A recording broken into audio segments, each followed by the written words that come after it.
Well, she got her daddy's car and she cruised to the hamburger stand now. Welcome back. You know what? Okay, really quick. Everybody online is no longer hearing the music, and here's why. We only have 20 seconds, and then these guys start pulling our that's how come we got kicked off of one. We get kicked off of, another one for 2 months because of this. Long story short, because of the music going, because, I tend to go a little long with the music. You know what? I put that online just because they were saying it online. I said Kevin is jumping back and forth, and he's trying to make sure the stream stays up the entire time. So he's trying to keep it kosher for we're not going to do music. So unfortunately, you're going to have to just listen to us singing. Anyway, on that note, let's get to our friend Chad. Chad, how are you? So he's trying to. Hello. Oh, there we are. Hey, how man, are you? Chad. Sheriff, how are you doing? I'm doing well. How are you guys? Doing good. Doing good, sir. Wow, so you just got off a whirlwind tour, huh? Yeah, busy man. Yeah, it's been crazy for the last couple of months. I can't even imagine. It was really cool seeing you at the IE Conservative Convention, taking that picture with you. It's always great seeing you, and great to see you out and about, in with the people. Looking out for you. Absolutely. Well, that's where I'm supposed to be. Yeah. Absolutely. Well, and I saw you at your fundraiser and in a giant oversized coat I was in.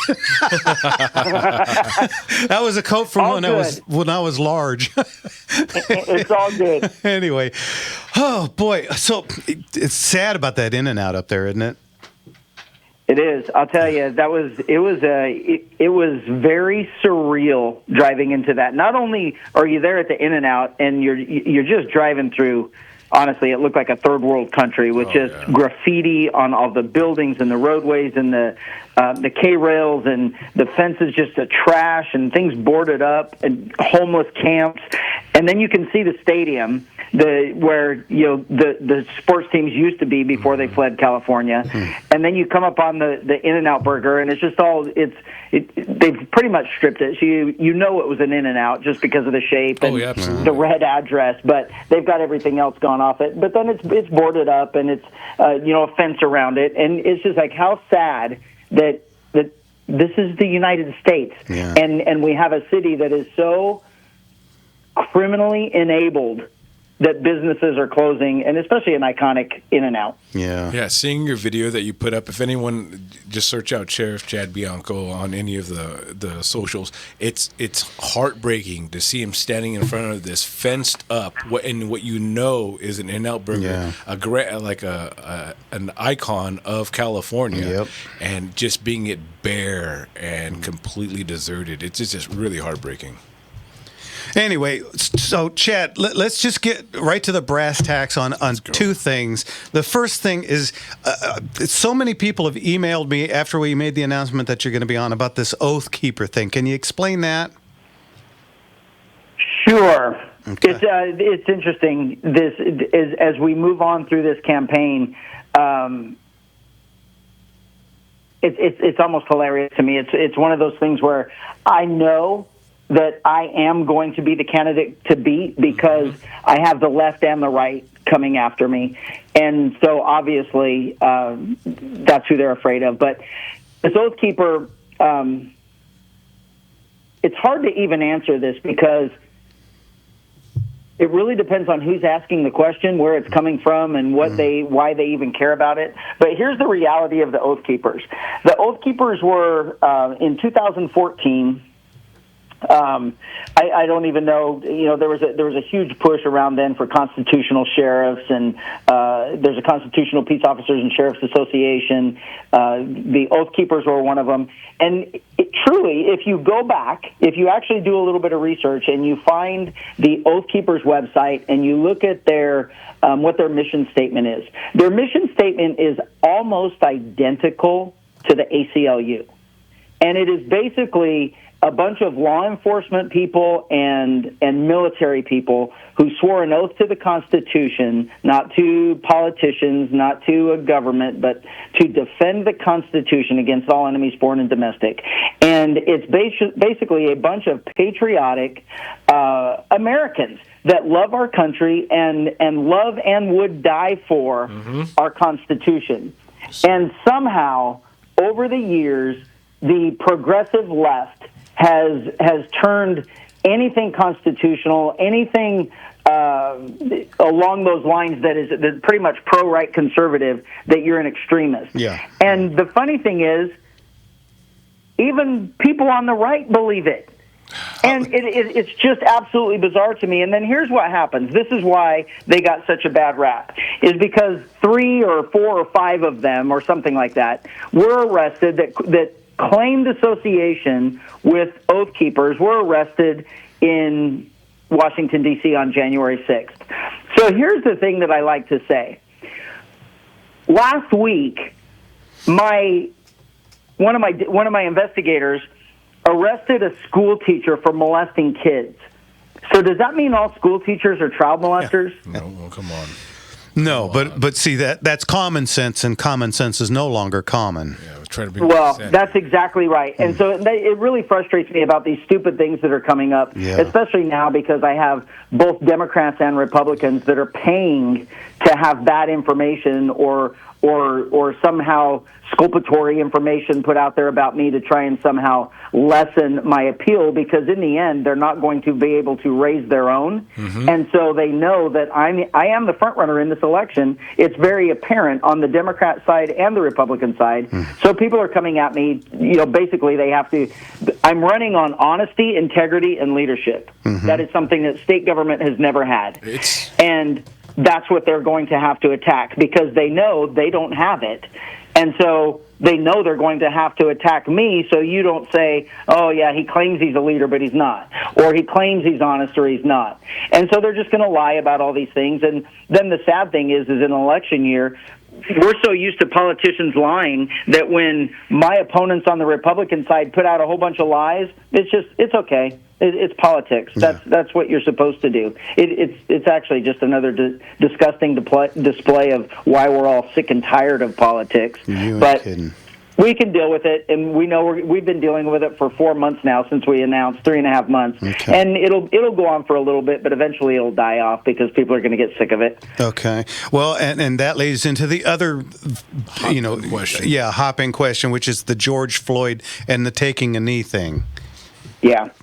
And that's the same thing. So we know we're all about the same age, and even if we're not, young kids are hearing it. I know I told my kids, and we certainly did when we were growing up. Our parents told us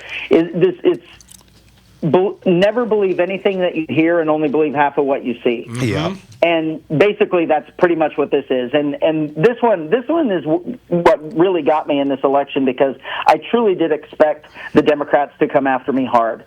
I didn't expect it from the Republican side, and that's what this one is. And a Republican opponent paying to have people spread this information. And so basically the narrative is that I kneeled for BLM, which absolutely is not true.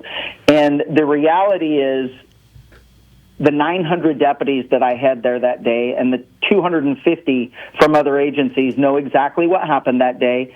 Whether or not it appears that way now, or in hindsight, or in the tiny little clip that they're posting around on social media, every single deputy there that day knows that we were all praying that was going to end well, because we had already given the order of dispersal, and we were telling them we were going to either arrest them or force them out. And the organizers of the event at that point told us where all of the Antifa people were. They told us where all of the weapons were hidden in bushes and behind buildings, what was going to be used against us. And before we made them leave, the organizers, they asked if we could pray, and hopefully no one got injured, and it was basically for the deputies. And we did. Unfortunately, there was a news camera there and a news reporter, and the news spun it like I kneeled for BLM. The reality is, today, I am one of the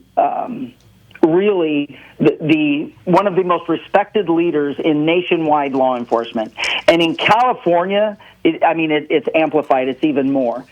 And here we go again, the common sense thing. The common sense would tell you that would not be possible. I wouldn't even have the respect of my own department, my own deputies, if I would have knelt to a domestic terrorist organization that hated cops.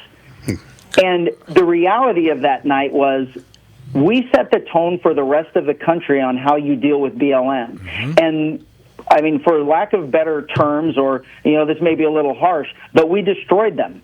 And we did it fast, and we did it decisively. In less than an hour, we got roughly between, depending on how many you think left, but it was a minimum of 5,000. There was 10,000 people there.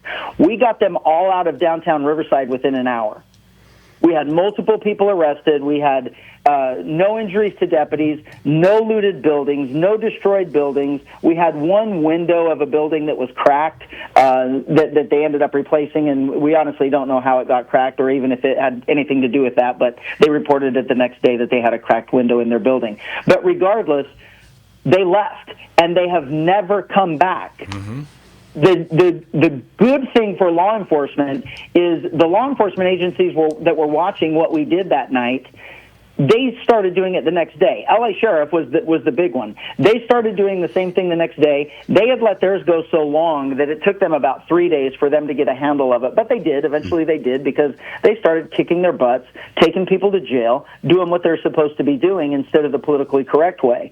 And the whole thing about this whole thing is, I've explained this so many times, and it doesn't matter, because you have some people that they're sitting on their couch and they're watching their TV screen, or they're watching their computer screen, or sitting on their phone, safety of their living room or wherever it is they're sitting at the time, and everybody's an armchair quarterback that figures out what happened and how they would have done it best. And the reality is, we kicked their ass that night, and those things don't go together. Yeah. And for this campaign, this is what I am so far. I'm the pro-Trump extremist. I'm the anti-Trump. I don't like Trump, and I don't like Tom Homan. I'm the hardcore conservative right-wing lunatic, or I'm the Democrat in sheep's clothing, and I'm just acting like a Republican.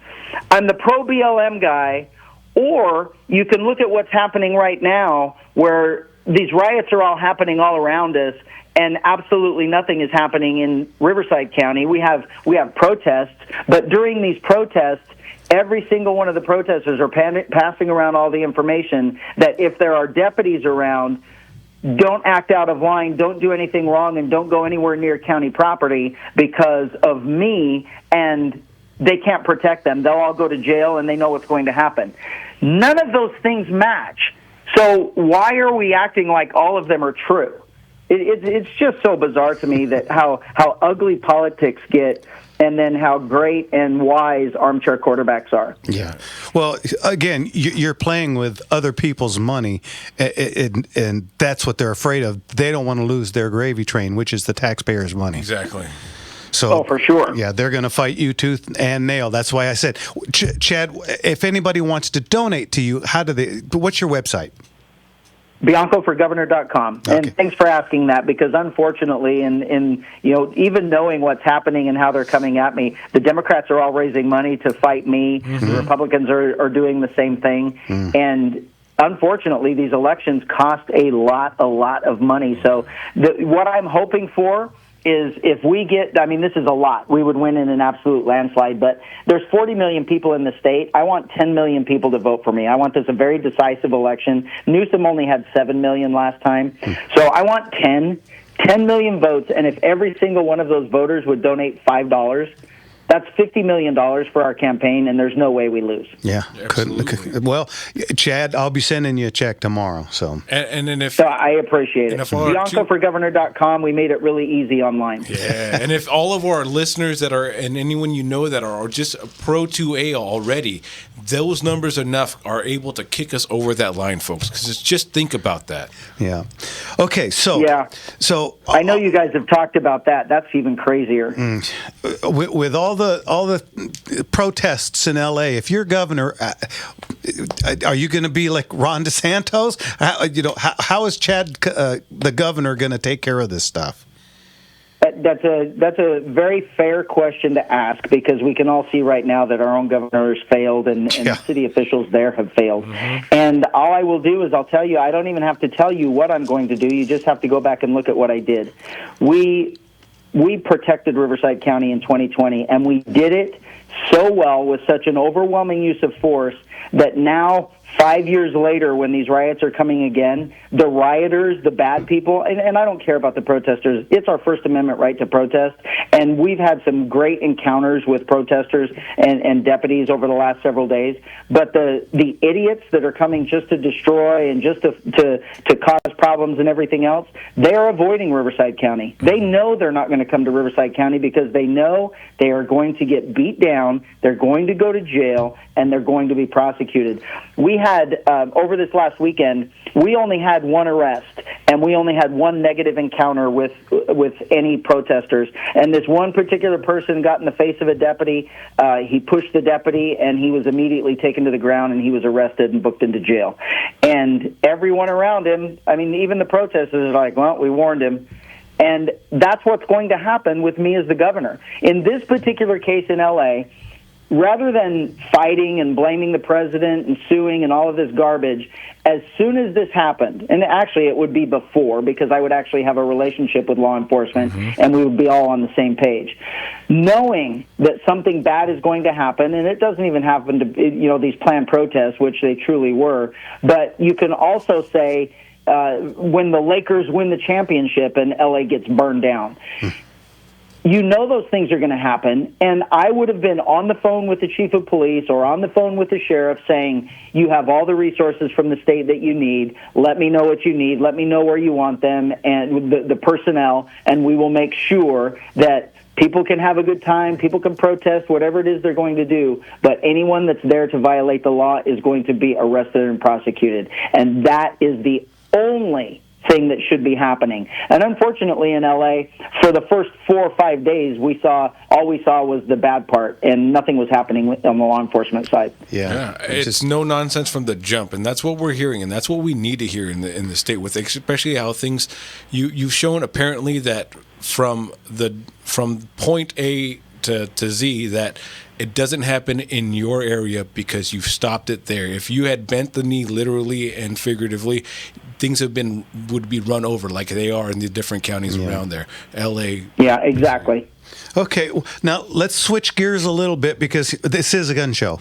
Absolutely. Okay, so you've just been elected governor. What are you going to do? And actually, what can you do about these horrid gun laws that we have in California?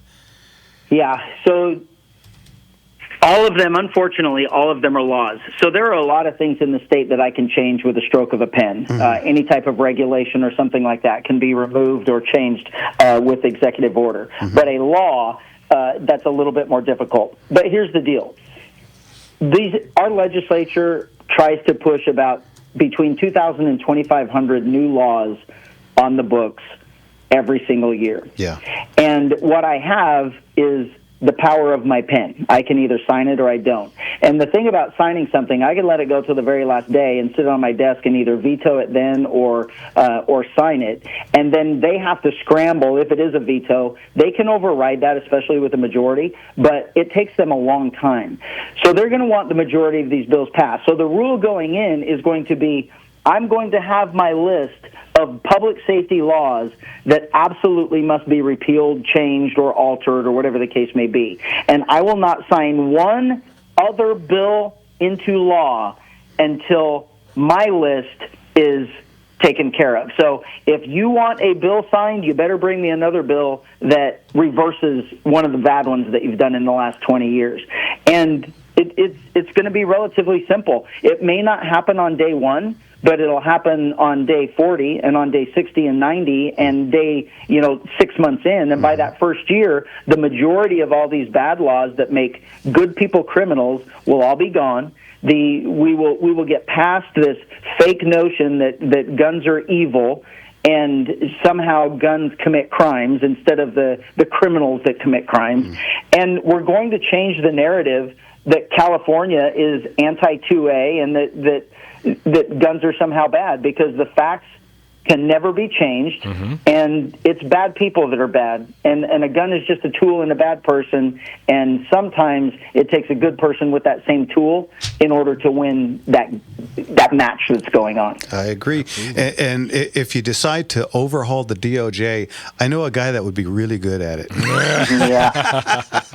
I'm not I'll tell horn, but let me tell you, there's going to be a lot of fighting. We're going to be there's a lot of things that have to happen. The Attorney General needs to be replaced. I mean, we have an absolute miserable failure fraud for an Attorney General, and somebody needs to step up. There's got to be a good sheriff out there I know a good sheriff that's an attorney that's thinking about it, but there's got to be some good DAs, some good trial lawyers, some good judges out there that absolutely want to do the best thing for California and run for this office and get him out of there, because the last thing we need is an activist. He's a failure, and he needs to go. Once he goes, we can make a lot of great changes through DOJ, what DOJ does, what their roles are, what their responsibilities are, and what they're truly supposed to be targeting. Yeah, because I tell you, we just had a 2-day auction last weekend, and we're doing paperwork like you wouldn't believe. 1,200 guns over 2 days we sold, and the redundant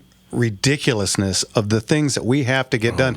And we just had a DOJ audit, and we get dinged for this stuff, and it's picayune, silly, absurd. I mean, must have thumbprint. Yet this thumbprint after 3 years can be destroyed. I could go on and on and on, and none of this stuff is for safety. It's to get at the gun dealers, because if they shut us down, there's no more choice. It's just.